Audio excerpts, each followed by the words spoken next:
What does it mean that the Lord will give you the desires of your heart?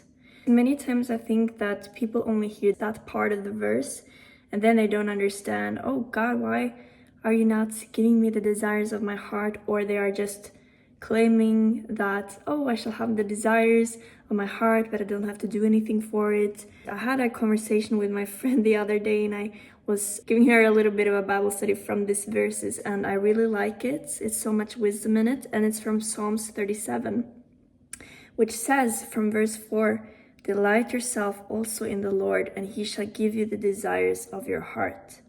Verse 5, "Commit your way to the Lord, trust also in him, and he shall bring it to pass." So what's the key to get the desires of your heart? Yes, the Lord, he sees them, but the key is that you delight in the Lord, you commit to the Lord, and you trust in the Lord. So many times we try to walk a life in faith, and then we're just saying with our mouth, we're saying like, yeah, Lord, I trust you. But then we go and we make backup plans. We go and we don't trust God in the promise like Abraham and Sarah. They got a promise from the Lord. They waited and they waited, but they didn't trust in the Lord. So they made Ishmael instead.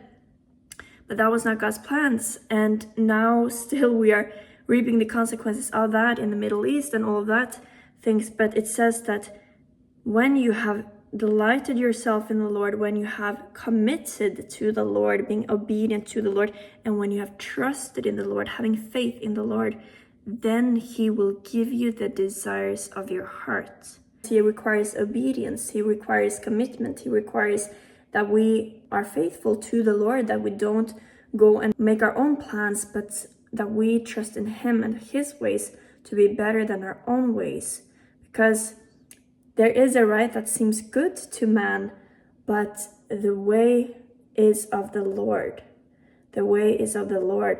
So if you want what God has for you, if you want your deepest desires to be fulfilled, you need to commit to the Lord. You need to trust him and delight in him, as Psalm 37 is talking about. So I hope you were blessed with this. So take this as a remembrance to delight in the Lord, commit to the Lord, and trust in the Lord, and then you shall see the desires of your heart fulfilled according to his promise.